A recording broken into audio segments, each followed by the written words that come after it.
Innal hamdalillah nahmaduhu wa nasta'inuhu wa nastaghfiruh wa na'udzu billahi min syururi anfusina wa sayyiati a'malina. Man yahdihillahu fala mudhillalah wa man yudlil fala hadiyalah. Asyhadu an la ilaha illallah wahdahu la syarikalah wa asyhadu anna Muhammadan abduhu wa rasuluh. Ya ayyuhalladzina amanu taqullaha haqqa tuqatih wa la tamutunna illa wa antum muslimun. Fa inna asdaqal hadisi kitabullah wa khairal hadyi hadyu Muhammad sallallahu alaihi wasallam wa syarrul umuri muhdatsatuha wa kullu muhdatsatin bid'ah wa kullu bid'atin dhalalah wa kullu dhalalatin finnar. Ini diantara kajian yang tidak diliburkan ya. Karena biasanya kalau liburan anak-anak teh lah libur kajian kan. Duka kunaon teh. Ustaz kajian libur dulu katanya karena anak-anak libur gitu. Kenapa enggak liburan ke kajian ya sama anak-anaknya? Mungkin pulang kampung. Kita melanjutkan kajian kitab 40 hadis tentang keutamaan la ilaha illallah. Masuk hadis ke berapa? Ke 25 ya. Karena pertemuan sebelumnya 2 hadis sekaligus ya. Hadisnya sama, jadi dibaca sekaligus. Kita masuk kepada hadis ke-25. Judulnya annaha tahaju an sahibiha yaumal qiyamah. Bahwa kalimat tauhid itu akan menjadi hujah pembela bagi orang yang mengucapkannya pada hari kiamat kelak. Jadi nanti ada yang membela itu diantaranya Al-Quran, Pak. Dan yang kedua adalah kalimat tauhid. Hadisnya dari Usama ibn Zaid, qala beliau berkata, ba'asana Rasulullah sallallahu alaihi wasallam. Rasulullah sallallahu alaihi wasallam mengutus kami ila Hirqat, kepada satu daerah yang namanya Al-Hirqat. Hirqat ini satu kabilah ya, bagian dari kabilah Juhaina. Pernah terjadi pertempuran antara kabilah ini dengan kabilah Bani Murrah, Ibn Auf, Ibn Sa'ad, Ibn Zibyan, dan kabilah ini habis terbakar. Jadi disebut Al-Hirqah, artinya terbakar gitu. Min Juhaina, sub kabilah dari kabilah Juhaina. Syukran. Fasobahnal qaum ala miyahihim, maka kami mengepung sumber-sumber air mereka di pagi hari. Ini hadis riwayat Bukhari dan Muslim. Tapi ketika saya rujuk kepada 2 kitab itu, kalimat miyahi ala miyahihim itu enggak ada dalam kitab aslinya. Yang ada itu fasobahnal qaum fahazamnahum, maka kami mengepung kaum tersebut dan kami menyerang mereka, mengalahkan mereka. Berarti kan Al-Hirqat itu kabilah yang belum masuk Islam. Biasanya gini Pak, dalam hadis yang lain Nabi Shallallahu Alaihi Wasallam itu kalau mau menyerang satu kampung, Nabi suka menyuruh sahabatnya untuk diam dulu, tidak langsung menyerang. Kata Nabi, kalau kalian mendengar azan dari kampung itu, janganlah kalian serang. Kenapa? Karena kalau azan berarti kan itu menunjukkan di kampung itu ada kaum muslimin gitu. Bukan kampung itu negara Islam, bukan gitu ya. Karena seringkali ada yang memahami kalau terdengar adzan pasti negara Islam. Enggak seperti itu. Tapi kalau terdengar adzan pasti ada kaum muslimin di sana. Belum tentu negaranya apa? Islam. Karena di Rusia pun sekarang adzan berkumandang secara bebas. Tapi kan tidak kita katakan Rusia sebagai apa? Negara Islam. Jadi keliru besar mereka yang mengatakan ciri negara Islam itu berkumandangnya adzan, itu sangat keliru. Tetapi kumandang adzan merupakan ciri kalau di sana ada kaum muslimin. Gitu. Ini yang tepat pemahamannya. Nah, karena sahabat itu menyerang Al-Hirqat ini, berarti Al-Hirqat ini bukan kaum muslimin, belum masuk apa? Islam. Maka kami pun menyerang mereka. Kemudian Usamah bin Zaid berkata, "Falahiktu ana wa rajulun minal ansor rajulan minhum." Aku dengan seorang laki-laki dari kaum Ansor mengejar seseorang di antara mereka, di antara musuh. Dalam Sahih Muslim dikatakan orang yang dikejar ini sudah banyak membunuh kaum muslimin. Makanya dikejar gitu. Falamma goshinahu, ketika kami mengepung orang itu, qala la ilaha illallah. Orang itu langsung mengatakan la ilaha illallah. Terkepung, Pak. Gitu ya. Fakaffa anhul ansori, maka saudaraku yang dari Ansor itu tidak jadi membunuhnya. Fa ta'antuhu birumhi faqataltuhu, tetapi aku menombaknya dengan tombakku dan membunuhnya. Gitu, Pak.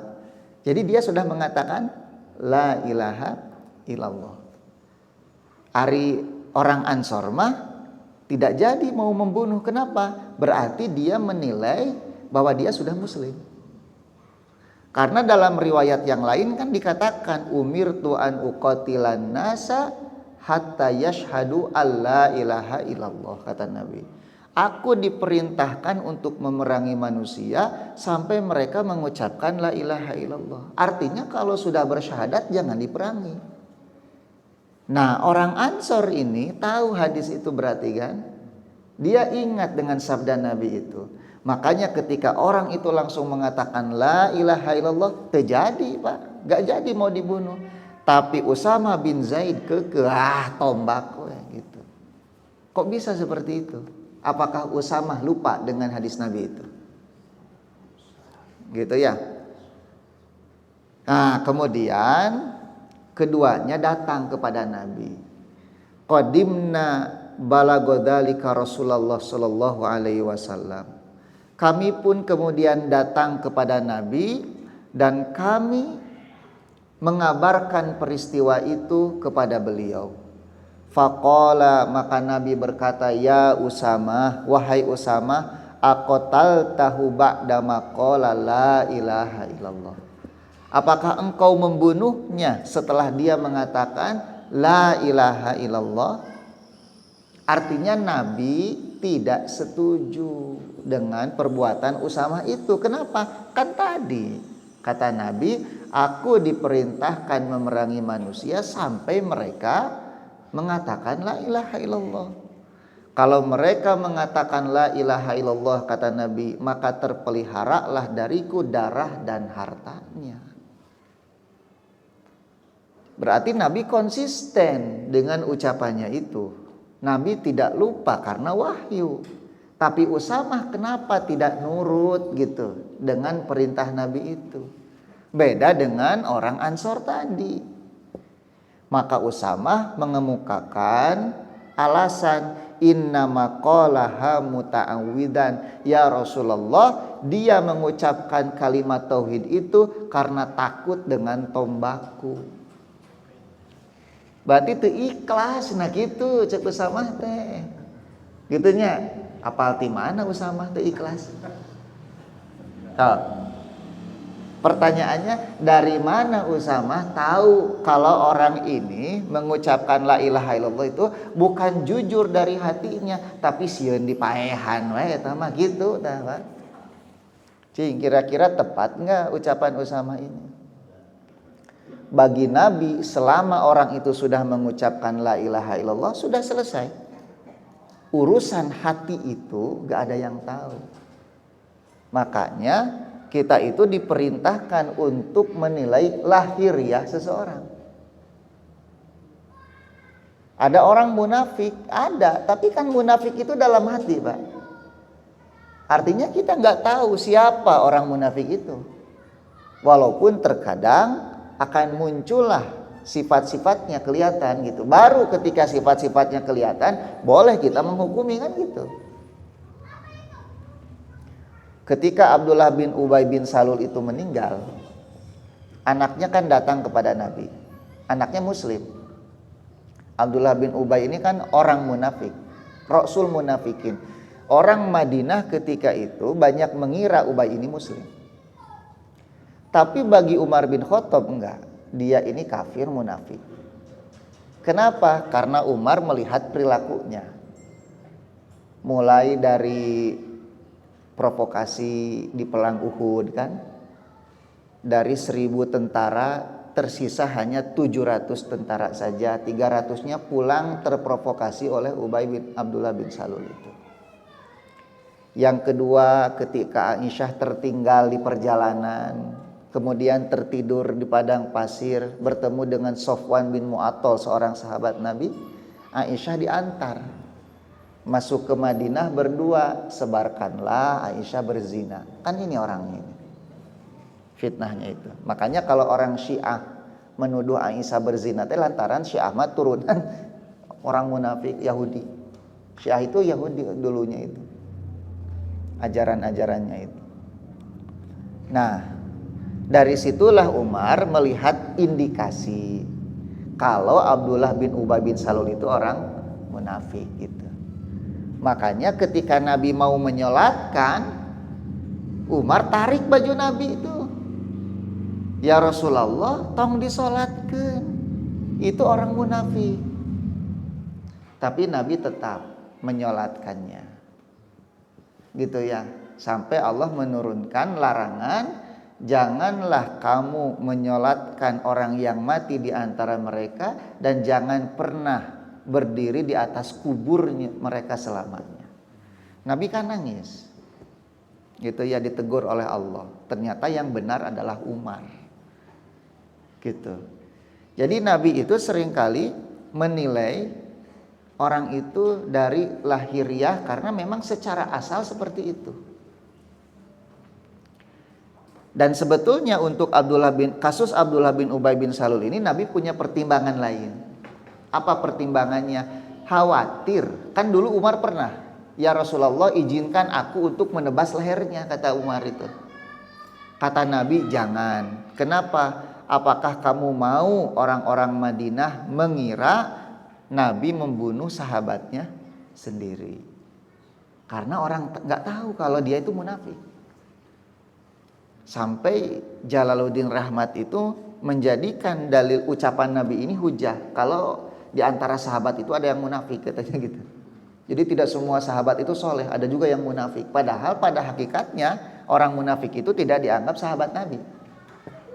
Gitu. Nabi berkata seperti itu hanya kekhawatiran saja. Nabi dituduh membunuh sahabatnya gitu. Nah, makanya dalam kasus ini pun Nabi heran kepada Usama bin Zaid itu. Kok kamu bisa-bisanya membunuh orang yang mengucapkan kalimat tauhid? Usama mentakwil, mentafsir bahwa orang itu mengucapkan kalimat tauhid karena takut dibunuh oleh tombaknya gitu. Makanya Nabi mengulang, aqataltahu ba'da ma qala la ilaha illallah.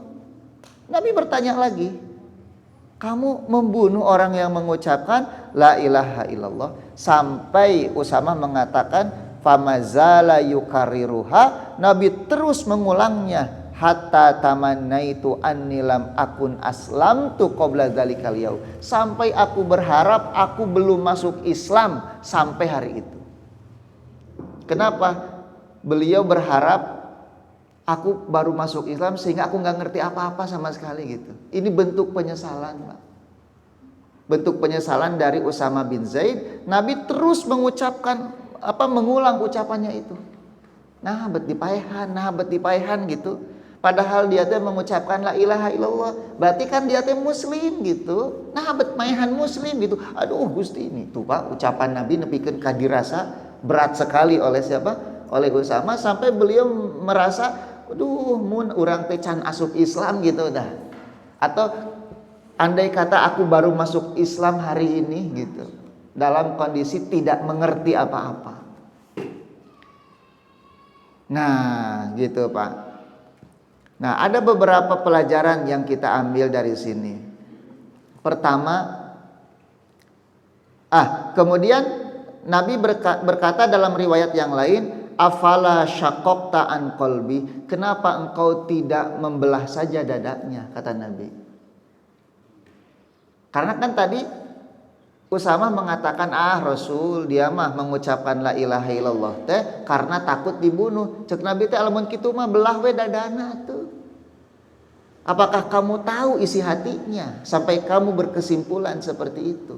Kamu tahu dari mana gitu? Kalau dia mengucapkan kalimat tauhid itu takut karena tombakmu itu. Pertanyaannya, kalau andai kata dia mengucapkan kalimat tauhid itu karena takut dibunuh, itu bagaimana itu? Boleh enggak? Karena takut dibunuh misalnya, mengucapkan heula we. La ilaha illallah. Apakah dia tetap kafir? Karena ketakutan itu. Coba. Banyak orang yang masuk Islam ketika Futuh Mekah. Kan sebelumnya mereka sudah was-was, khawatir dibunuh kan. Abu Sufyan itu masuk Islam kenapa itu? Abu Sufyan itu kan masuk Islam ketika kalah di Futuh Mekah itu. Kemudian Nabi mengistimewakan beliau. Barang siapa yang masuk ke rumah Abu Sufyan, maka dia aman kan gitu. Ada orang yang masuk Islam karena dikasih domba sama Nabi. Dikasih kambing satu lembah, kemudian dia masuk Islam. Apakah tidak sah keislamannya? Karena motivasinya kambing misalnya. Kan gitu. Kan ada orang mengucapkan kalimat tauhid dikasih kambing oleh Nabi. Ada orang mengucapkan kalimat tauhid karena diistimewakan oleh Nabi. Orang ini mengucapkan kalimat tauhid karena takut dibunuh. Apa bedanya coba? Ya, bisa jadi kan itu merupakan proses awal bagi seseorang untuk berhijrah. Ucapkan dulu kalimat tauhidnya, setelah itu dia memperbaiki niatnya. Yang tadinya takut dibunuh kan bisa jadi setelah itu ikhlas karena Allah Subhanahu wa taala. Makanya jangan mudah menilai orang. Jangan engkau menilai buku dari apa? Covernya kan gitu. Makanya Pak, silahkan ucapkan dulu kalimat tauhid itu, apapun motivasi awalnya, setelah itu baru kita perbaiki niatnya. Kan bisa jadi ada orang hijrah lantaran bogoh ke ahwat. Mana tuh kan? Rajin ngaji sih gak bener, pake lantaran bogoh kan. Apakah kemudian kita usir tong ngaji sama nikmat ikhlas kan gitu. Kan tidak seperti itu ya. Ya, tidak seperti itu.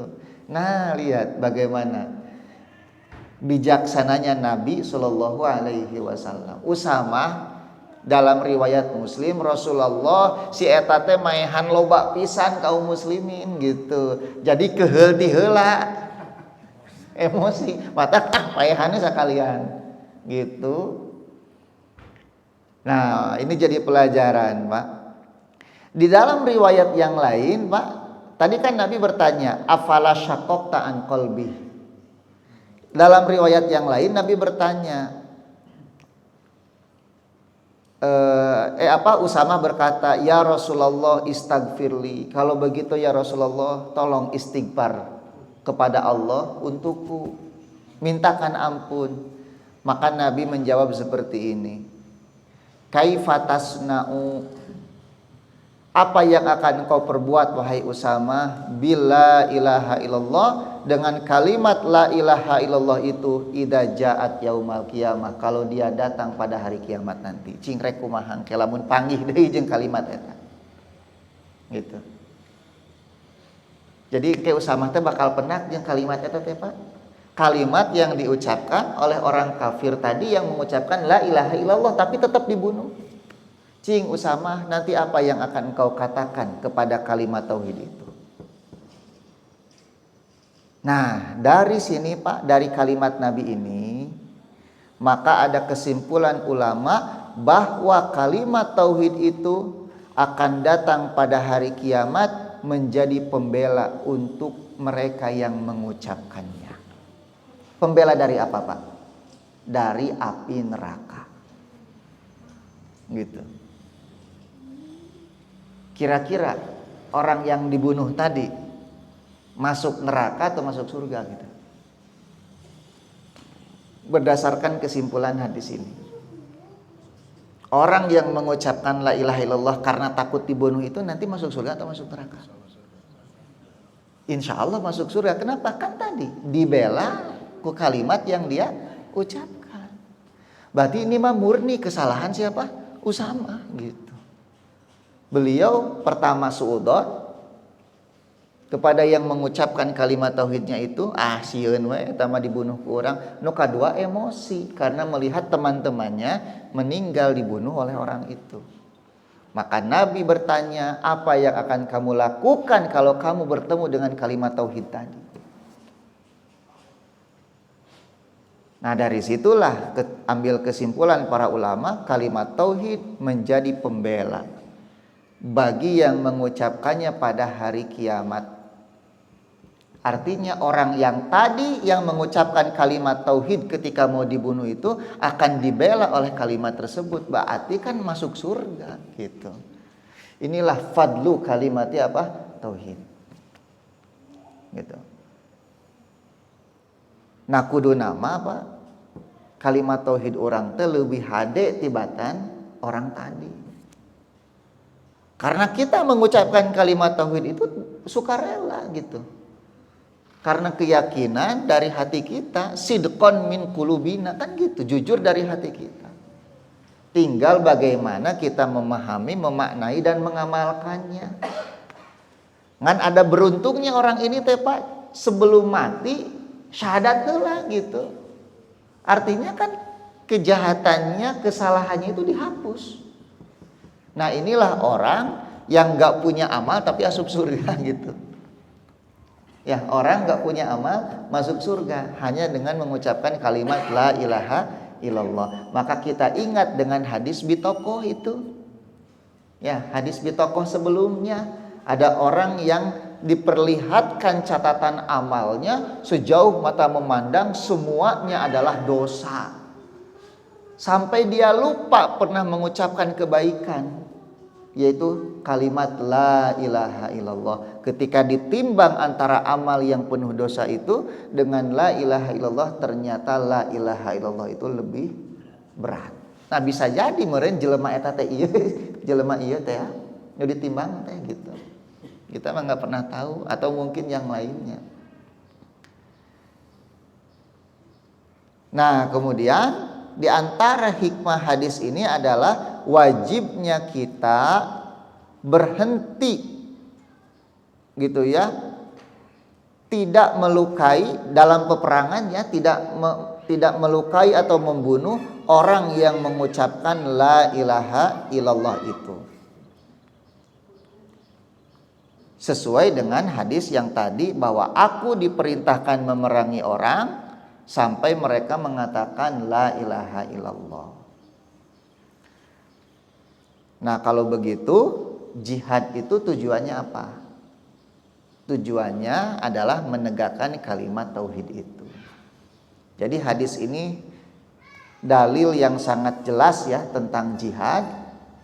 Yang kedua bahwa tujuan dari jihad itu bukan untuk merampas ghanimah, tujuan utamanya bukan itu, atau memperluas wilayah kekuasaan, tetapi menegakkan kalimat tauhid. Kalau kalimat tauhid itu tegak sebelum terjadinya pertempuran, tidak perlu ada pertempuran. Makanya sebelum bertempur itu kan orang diberi pilihan dulu, mau mengucapkan kalimat tauhid atau misalnya membayar pajak kepada kaum muslimin. Kalau dua hal ini tidak mau, berarti ditempuh jalan yang ketiga, yaitu berperang sampai mereka menyerah. Kemudian yang berikutnya, hadis ini mengisyaratkan bahwasanya tidak ada yang mengetahui perkara-perkara gaib kecuali siapa? Allah. Makanya tadi Nabi mengatakan afala syaqqaqta ala qalbi, apakah kamu membelah dada orang itu sampai kamu tahu wahai Usama bahwa orang itu mengucapkan la ilaha illallah karena takut dibunuh. Apal di mana? Nabi gitu apaleun.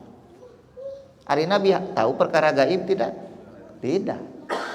Buktinya ketika ditanya tentang kiamat, kapan terjadi, Nabi mengatakan yang ditanya tidak lebih mengerti, tidak lebih tahu dari yang bertanya. Jangankan Nabi, Jibril yang gaib saja tidak tahu kapan kiamat. Berarti makhluk gaib itu tahu tidak perkara gaib? Tidak. Ya, Jibril itu makhluk gaib, tapi ditanya kiamat kapan datangnya tidak tahu. Berarti lamun aya nu ngaku-ngaku perkara gaib, dukun eta teh. Ari dukun kafir teu? Kafir. Ya, karena dukun itu menyetarakan dirinya dengan Allah. Seolah-olah tahu perkara gaib. Bapak teh datang ke dukun, ditaros ke dukun teh. Ada keperluan apa? Balik deh we langsung.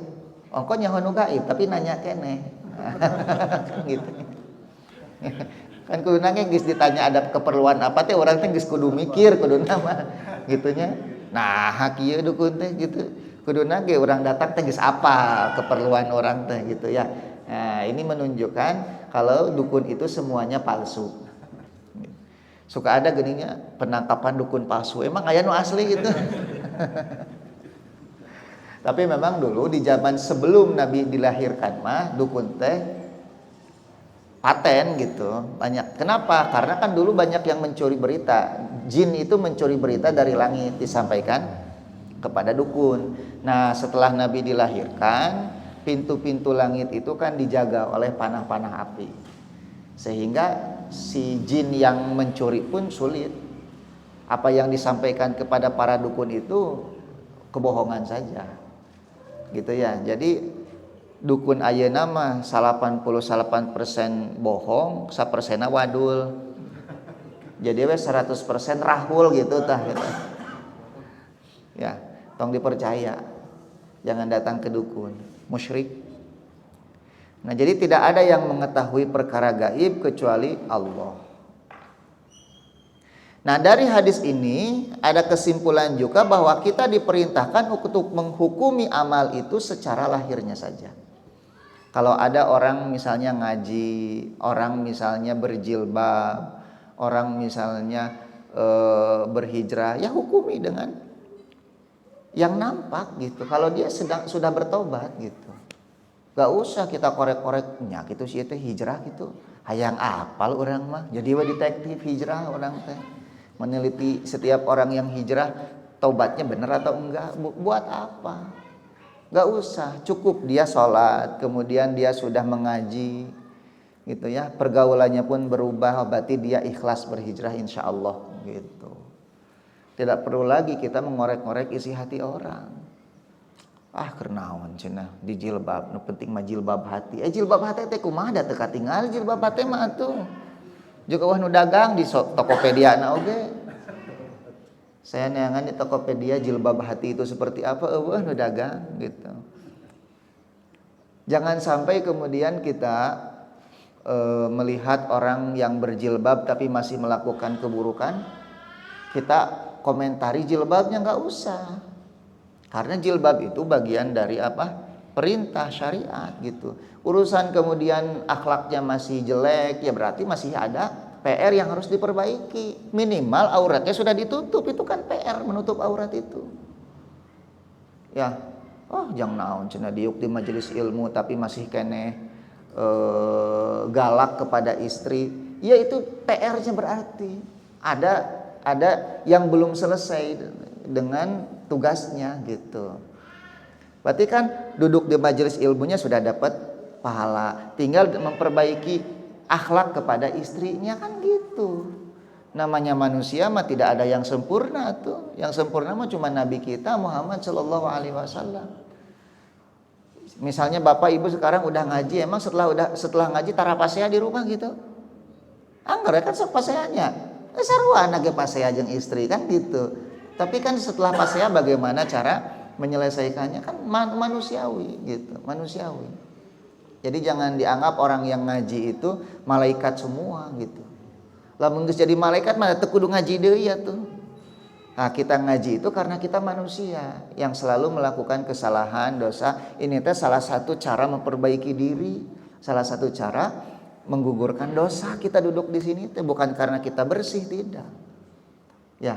Nah, oleh sebab itu, ketika ada orang melakukan kebaikan, kita hargai amaliyahnya, lahiriahnya kita hargai. Urusan isi hatinya kita serahkan kepada Allah Subhanahu wa taala. Gitu.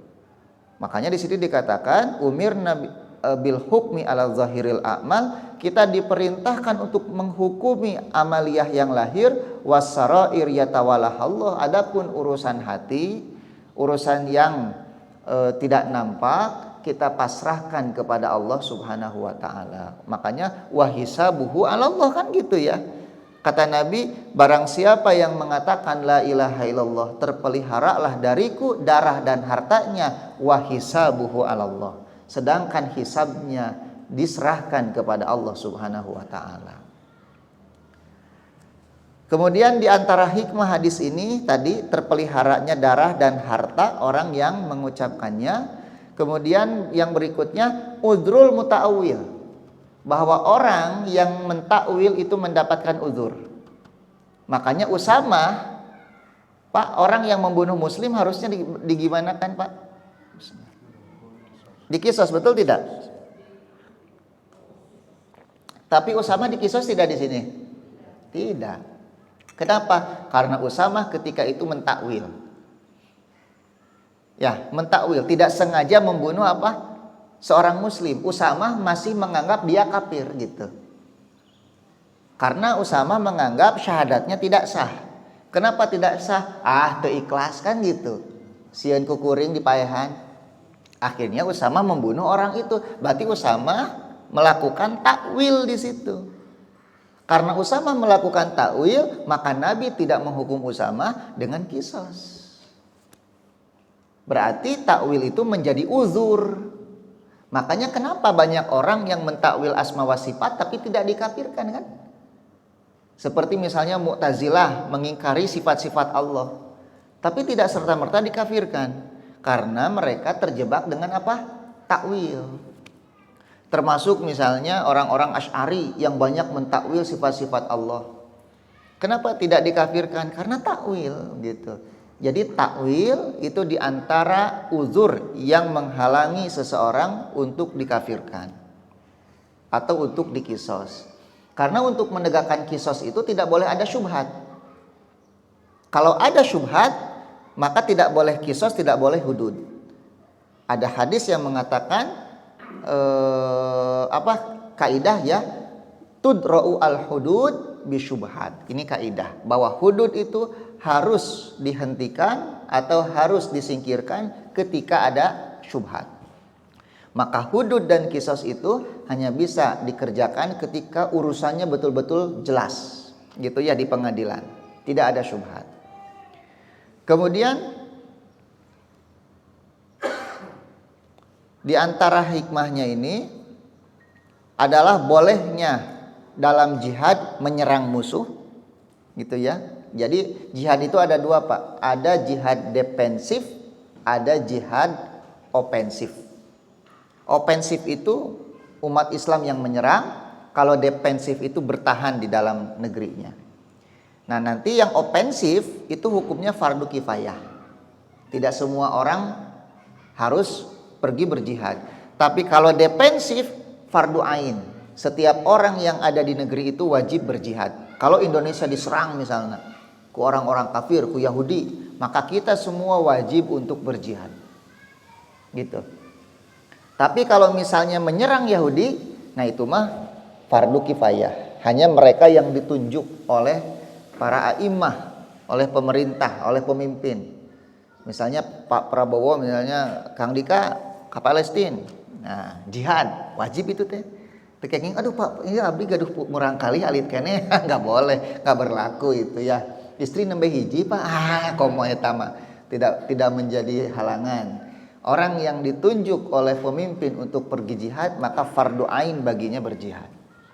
Bahkan tidak, orang tua pun nggak bisa melarang, gitu ya. Ada orang kan datang kepada Nabi untuk berjihad, tapi orang tuanya masih ada kata Nabi, pulang dan berjihadlah, berbakti kepada orang tua. Nah, itu untuk perang ofensif itu. Tapi kalau defensif, semuanya harus berjihad. Atau misalnya disuruh oleh ulil amri, maka fardu ain bagi dia untuk berjihad.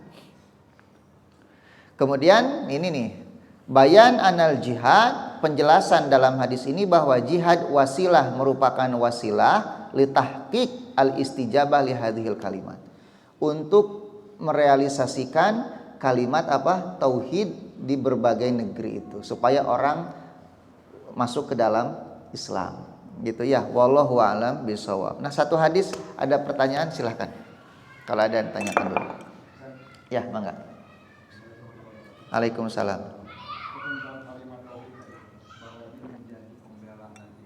Iya.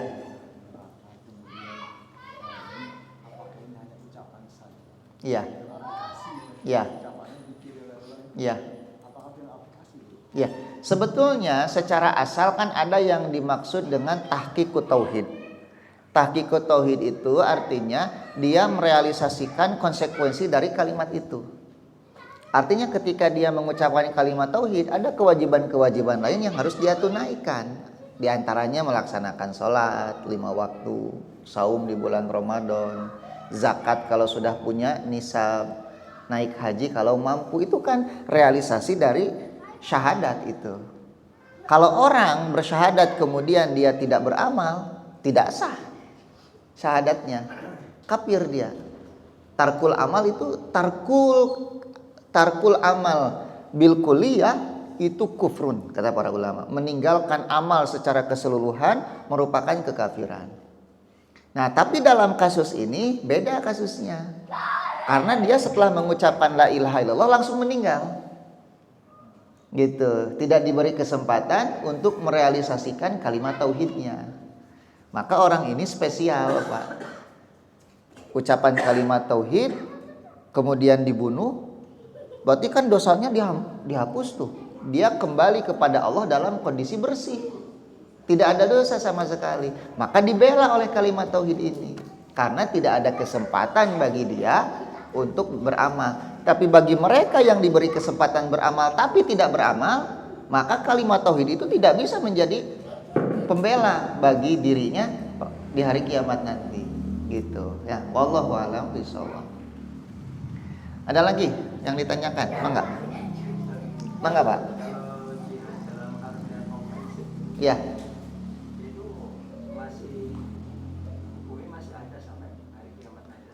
Di dalam kitab-kitab manhaj, usul sunnah, syarh sunnah, para a'imah mengatakan al-jihadu madin ila yaumil qiyamati ma'al a'imah, bahwa jihad itu akan terus berlangsung sampai hari kiamat, tidak terputus, akan selalu ada pada setiap tempat dan zaman, gitu ya. Walaupun kita tidak tahu di mana-mananya.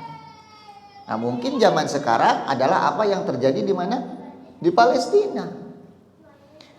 Para ulama mengatakan agama ini tegak dengan dua hal. Tegak dengan tintanya para ulama dan darahnya para syuhada. Ulama mah disebut ijtihad, kalau para syuhada mah disebut jihad. Ijtihad itu konteksnya dalam ilmu pengetahuan, adapun jihad konteksnya dalam peperangan. Maka agama ini tegak dengan ilmu dan perang jihad.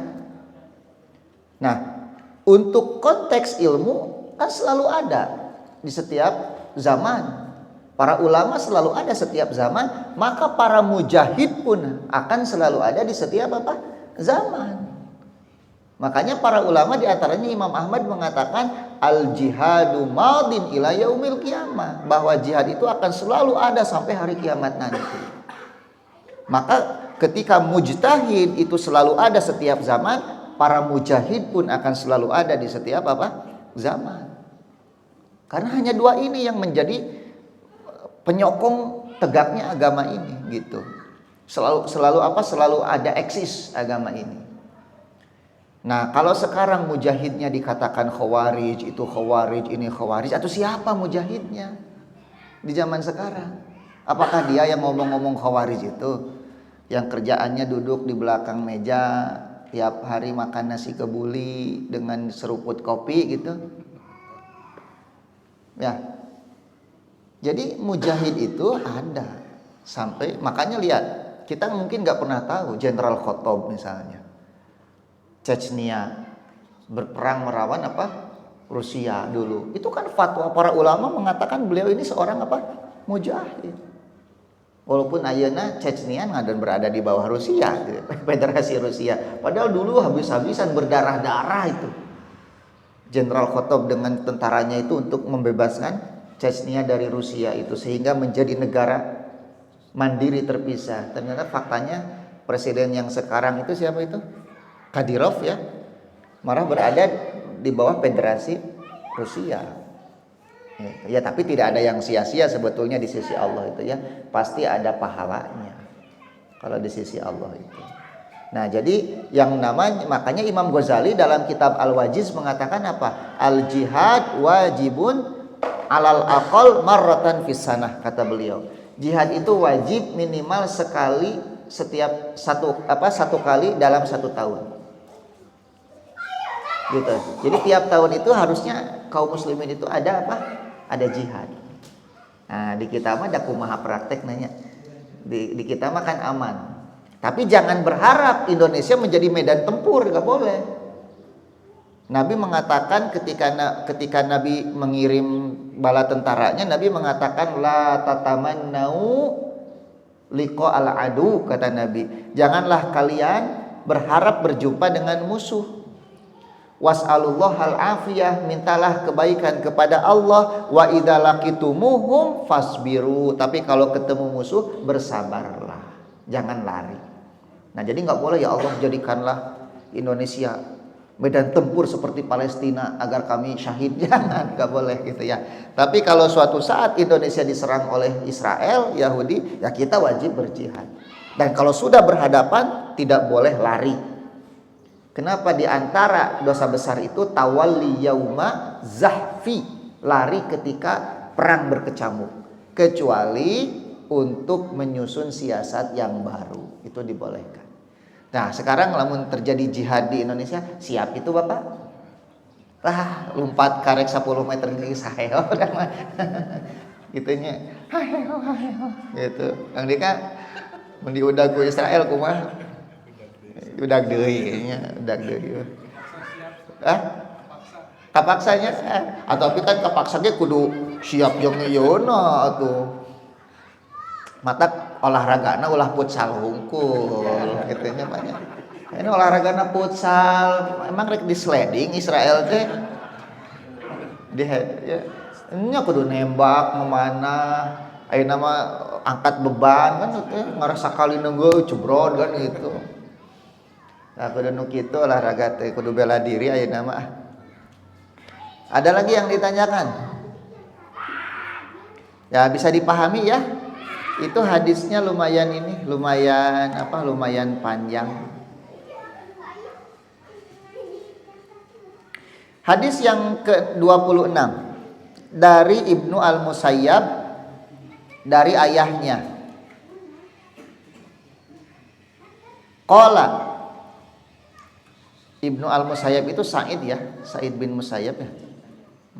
Tabi'in beliau ya, tabi'in kibar. An abihi, dari ayahnya, qala, beliau berkata. Berarti ayahnya sahabat ya. Lama hadarat Aba Thalibin al-wafatu, ketika datang kematian kepada Abu Thalib. Kematian teh datang ya banyak, berarti makhluk mun kitu mah nya, malaikat maut berarti.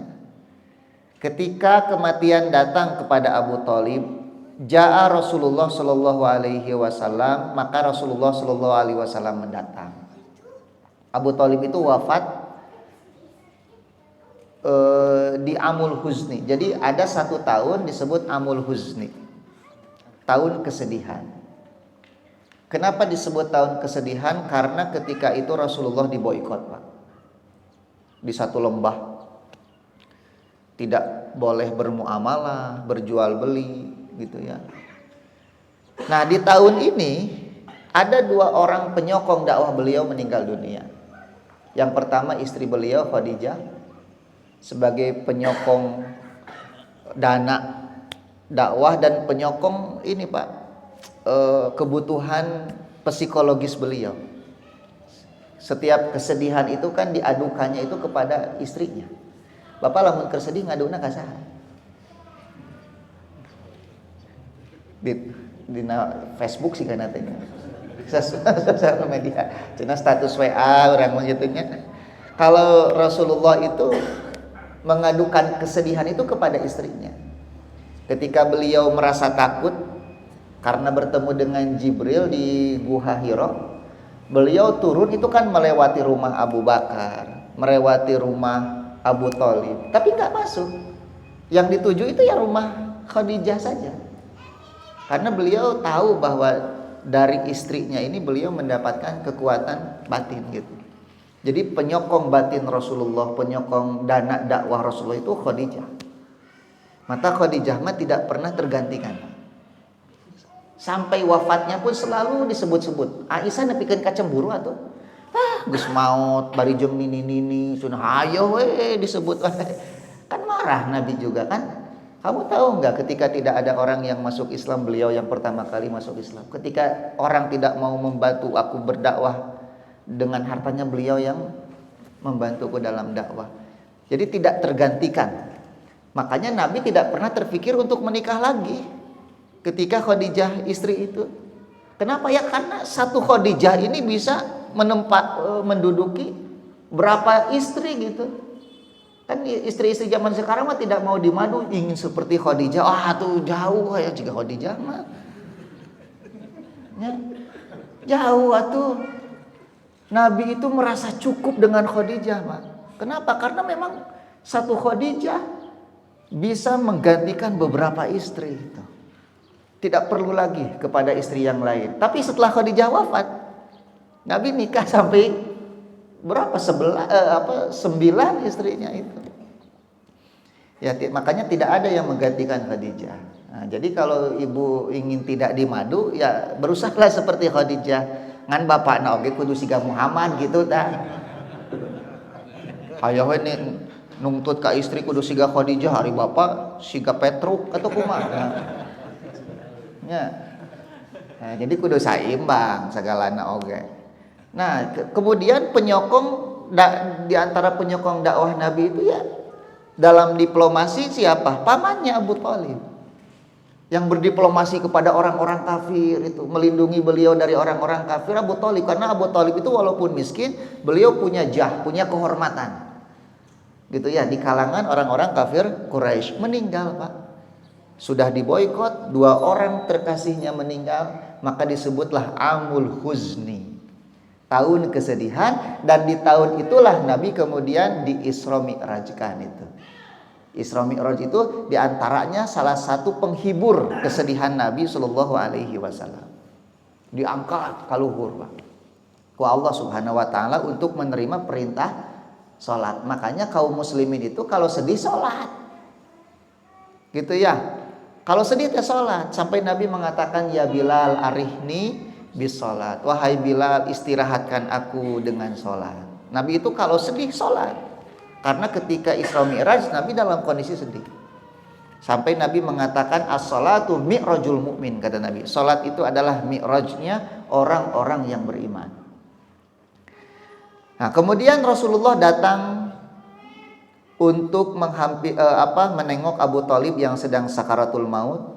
Tetapi ketika beliau datang, ingdahu Abdullah ibn Abi Umayyah wa Abu Jahal. Sudah ada 2 tokoh kafir ketika itu, yaitu Abdullah bin Abi Umayyah dan Abu Jahal. Faqala lahu ya ammi, maka Nabi berkata, wahai pamanku, qul la ilaha illallah. Katakanlah la ilaha illallah. Kalimatan, satu kalimat, uhaju bihalaka indallah, yang dengan kalimat itu aku akan berhujah membela dirimu di sisi Allah Subhanahu wa taala. Tuh. Faqala lahu, tapi dua orang kafir itu berkata, atargobu an millati Abdul Muthalib, apakah kamu benci dengan agamanya Abdul Muthalib? Pak tarik-tarik Pak, antara Nabi dengan dua tokoh kafir, antara tauhid dengan kemusyrikan, dalam kondisi sudah tidak berdaya, bingung kan? Bingung Pak. Sedangkan seumur hidupnya Abu Thalib itu selalu membela dakwah Rasulullah Shallallahu Alaihi Wasallam. Itulah kenapa sebagian orang, diantaranya orang-orang Syiah, menganggap Abu Thalib itu Muslim. Keyakinan orang Syiah, Abu Thalib itu Muslim. Dan diantara yang menganggap Abu Thalib Muslim itu orang-orang Sufi, tarekat itu ada, gitu ya. Termasuk kalau tidak salah ada sebagian habaib pun yang berpandangan seperti itu. Abu Thalib itu Muslim karena membela Nabi. Gitu. Nah, disinilah pentingnya kita berteman dengan orang soleh, Pak. Ada orang Pak meninggal dunia, kemudian teman-temannya datang dan ngagombreng Pak. Bahkan ketika sakaratul maut ngagombreng Pak, nyanyi, puguh orang rek maut gitunya ngadon di nyanyian gitu. Kan rudet kadang nanti ya.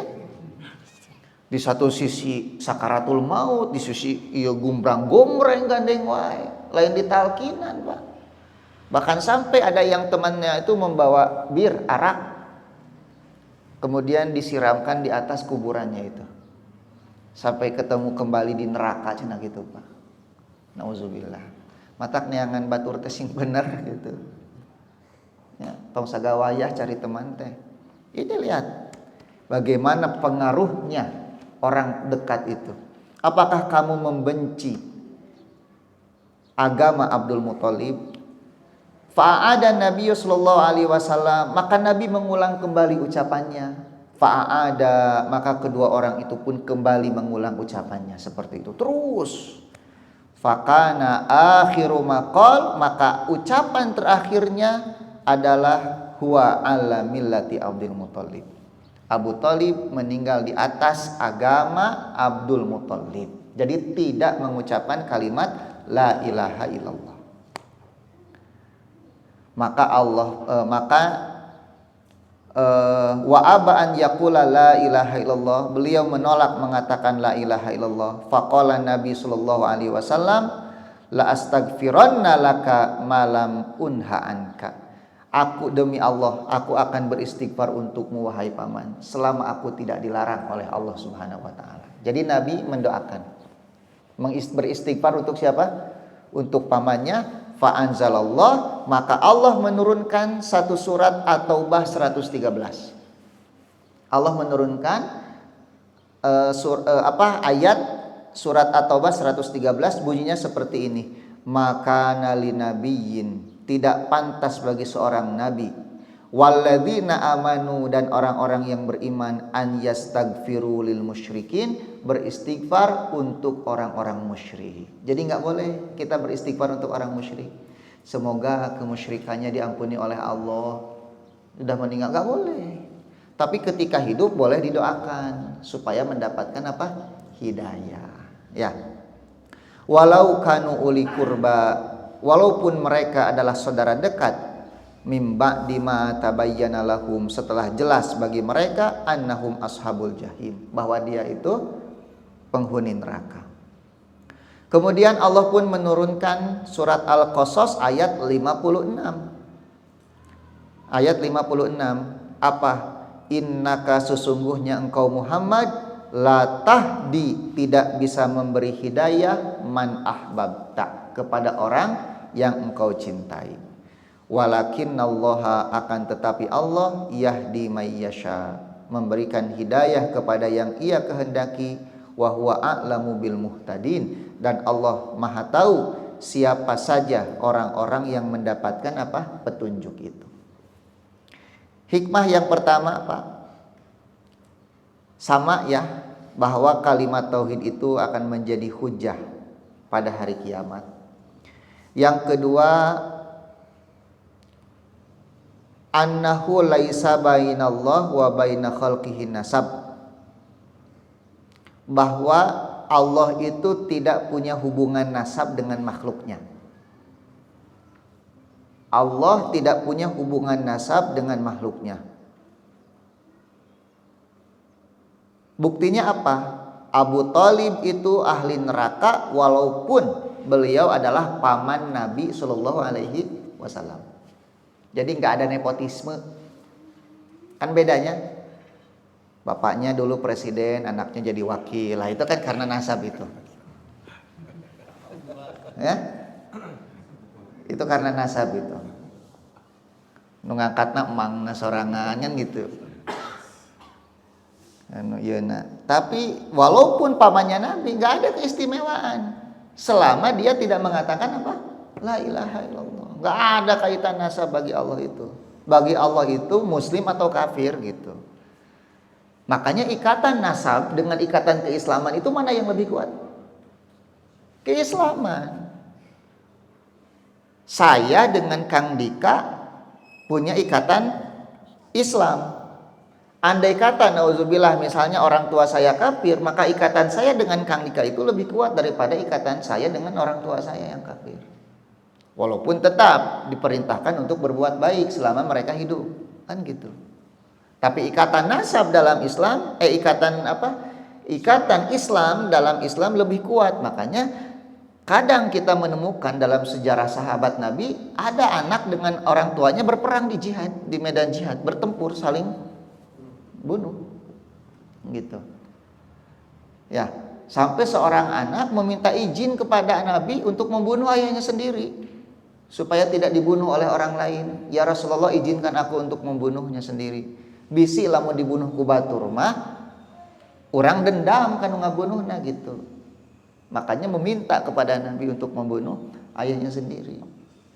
Karena beda akidah. Dan ayahnya yang kafir itu memerangi Nabi. Artinya kecintaan anak ini kepada Nabi lebih besar daripada kepada ayahnya sendiri gitu. Kira-kira membunuh ayah sendiri berat tidak? Ya beratlah.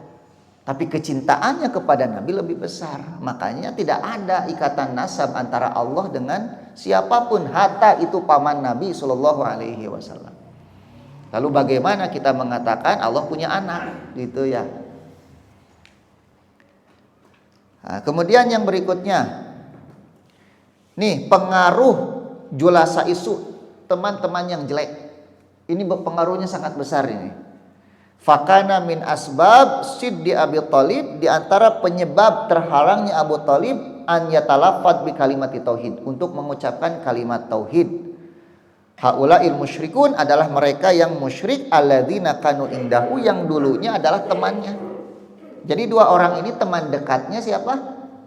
Abu Thalib.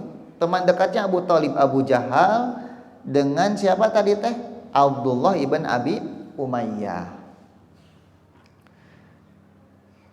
Kemudian tidak boleh tarohum, mengucapkan rahimahullah, wal istighfar, kecuali hanya kepada mereka yang mengucapkan la ilaha illallah. Misal lamun si Biden maut misalnya dalam keadaan kafir, atau si Donald Trump maut misalnya, aduh Donald Trump rahimahullah, nggak boleh itu ya. Itu namanya tarohum gitu ya, atau almarhum Donald Trump misalnya, nggak boleh itu. Kalau jelas matinya di atas kekafiran ya. Wa qala ta'ala, di dalam surat At-Taubah tadi, maka nalin nabi walladzina amanu an yastaghfiru apa? Lil musyrikin walau kanu uli qurba min ba'di ma tabayyana lahum annahum ashabul jahim. Terus yang berikutnya, Pak, bahwa tidak ada yang memiliki hidayah kecuali siapa? Allah. Tapi yang dimaksud dengan hidayah di sini hidayah apa? Karena hidayah ada dua. Ada hidayatul taufik, ada hidayatul irsyad. Yang dimaksud dengan hidayah di sini adalah hidayatul taufik. Jadi hanya Allah yang memberikan taufik kepada seseorang untuk masuk Islam itu. Adapun hidayatul irsyad kita pun bisa. Apa maksudnya? Kita hanya menunjukkan seperti yang Nabi lakukan. Nabi mengatakan, katakanlah pamanku la ilaha illallah, itu hidayatul irsyad. Tapi ternyata pamannya tidak mendapatkan hidayah taufik. akhirnya tidak mengucapkan kalimat itu. Kita berdakwah itu hidayatul irsyad itu. Adapun orang mau mengikuti ucapan kita atau tidak, itu tergantung hidayatul taufik dari Allah Subhanahu wa taala. Gitu. Makanya tadi sesungguhnya engkau tidak memberi hidayah kepada orang yang engkau cintai, maksudnya adalah hidayatul taufik. Tidak ada yang bisa memberikan taufik kecuali Allah. Kemudian yang berikutnya, kaunul a'ma bil khawatim, bahwa setiap amal itu tergantung akhirnya. Gitu ya. Ini betapa hebatnya pembelaan Abu Thalib terhadap dakwah Nabi. Seumur hidupnya semua dikorbankan, tetapi wafat di atas kekafiran, maka semua kebaikannya tidak bermanfaat. Habaan mansura, sia-sia karena wafat. Coba kalau beliau mengucapkan la ilaha illallah, aduh, dijamin masuk surga. Karena pengabdiannya kepada dakwah. Nah, jadi innamal kaunul a'mal bil khawatim. Oleh sebab itu ini hati-hati Pak ya, kita ini jangan sampai kita meninggal itu su'ul khotimah gitu. Nah, biasanya orang meninggal dalam kondisi dia sering melakukan apa? Kita sering kadang melihat orang wafat ketika mengimami, ketika sujud, ketika baca Quran, itu jangan dianggap kebetulan itu. Itu bukan kebetulan. Tetapi Nabi mengatakan bahwa para ulama mengatakan man asya ala syai mata alai, siapa yang hidup di atas sesuatu dia akan mati di atas sesuatu itu. Dan barang siapa yang mati di atas sesuatu, kata Nabi, dibangkitkan di atas sesuatu itu. Jadi kalau ada orang wafat ketika ngaji, ketika mendengarkan kajian, membaca Quran, itu tanda bahwa itulah pekerjaan yang memang menjadi kebiasaannya. Lamun aya orang mati ketika main band gitunya, nyanyi, senam, itu menunjukkannya seperti itu pekerjaannya. Tidak ada yang kebetulan sebetulnya dalam kehidupan ini, semuanya takdir Allah Subhanahu wa taala. Nah, ini hadis adalah bantahan untuk mereka yang menganggap Abu Thalib itu muslim. Gitu ya. Ini hadis bantahan bagi mereka yang menganggap Abu Thalib muslim.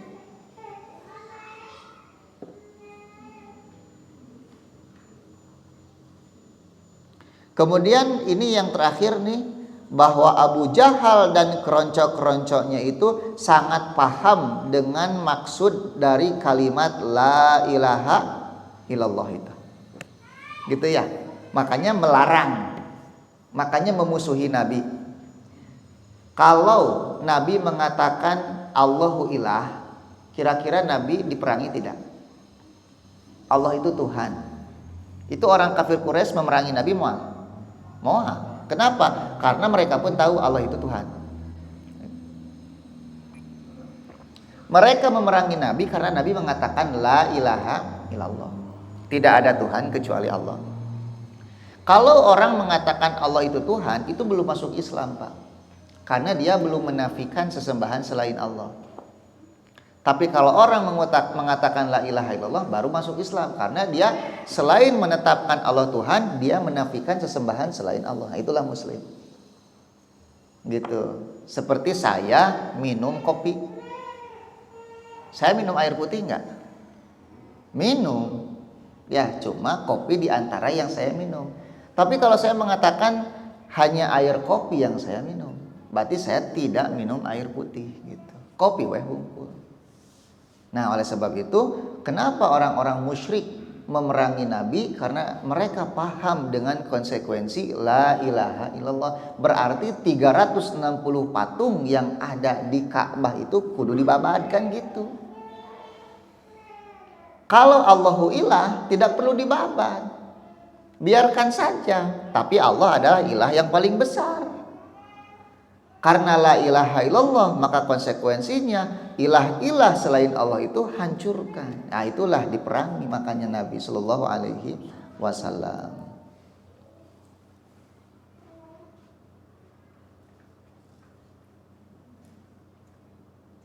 Nah, cukup sampai di situ, Pak. 2 hadis hari ini kita kaji. Nanti masuk kepada bab yang ke-27, hadis ke-27 tentang syafaat Nabi sallallahu alaihi wasallam. Wallahu a'lam bissawab. Mangga pilih aya patarasan heula.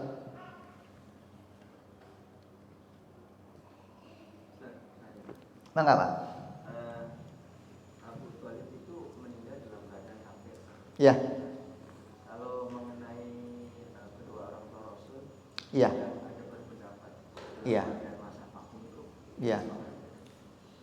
Yang dimaksud dengan masa fatrah itu, Pak, bukan berarti tidak ada kebenaran. Antara Nabi Isa dengan Nabi Muhammad itu kan 600 tahun tidak diutus Nabi. Tapi kan ajaran Nabi Isa itu sampai kepada mereka. Buktinya apa? Buktinya ada Waraqah bin Naufal. Ya. Waraqah bin Naufal itu pengikut ajaran tauhid yang dibawa oleh Nabi Isa dengan kitab Injilnya.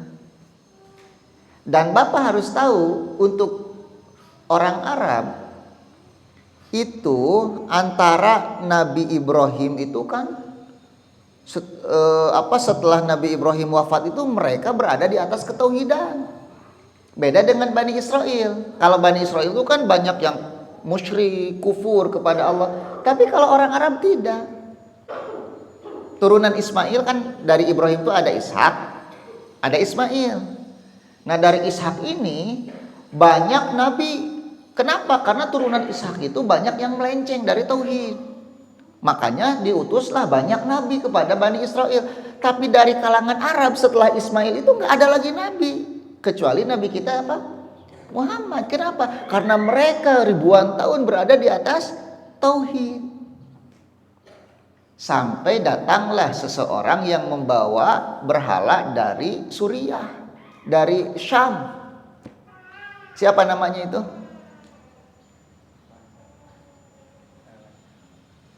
Kang yang membawa berhala dari Syam tuh. Coba dipilari dina Google. Bah Google mah lebih pinter ti abdi dah. Abdi mah pohon, bah Google mah ingat weh.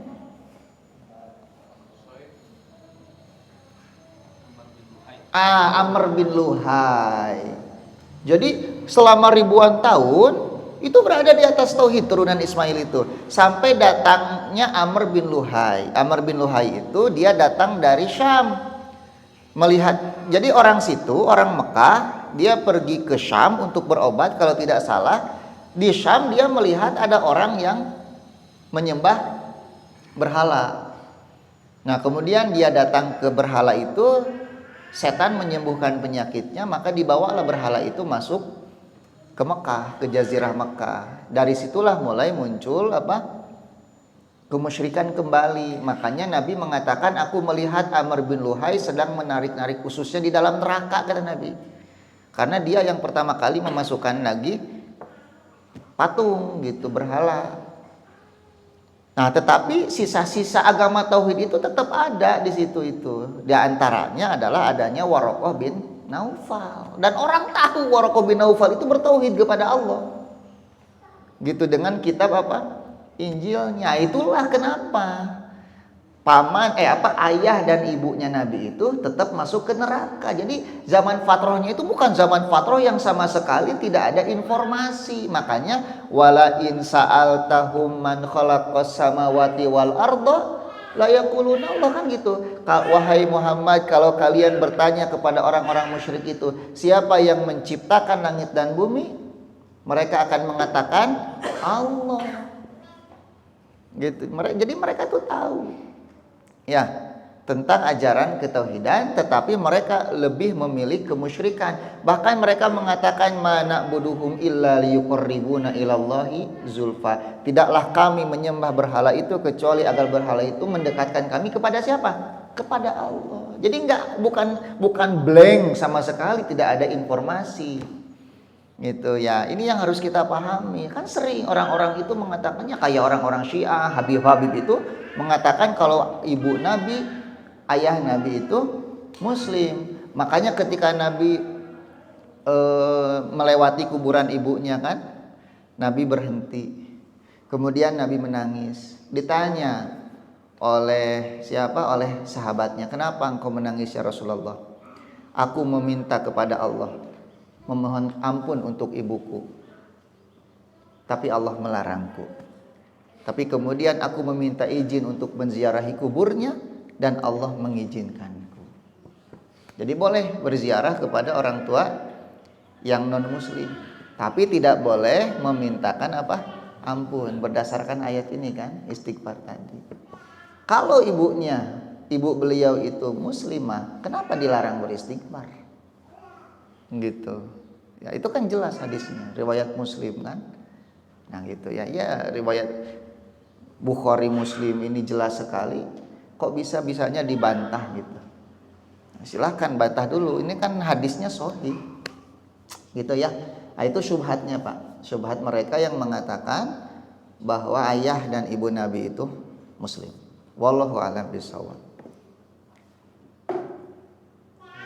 Ya, ibu-ibu ada pertanyaan enggak?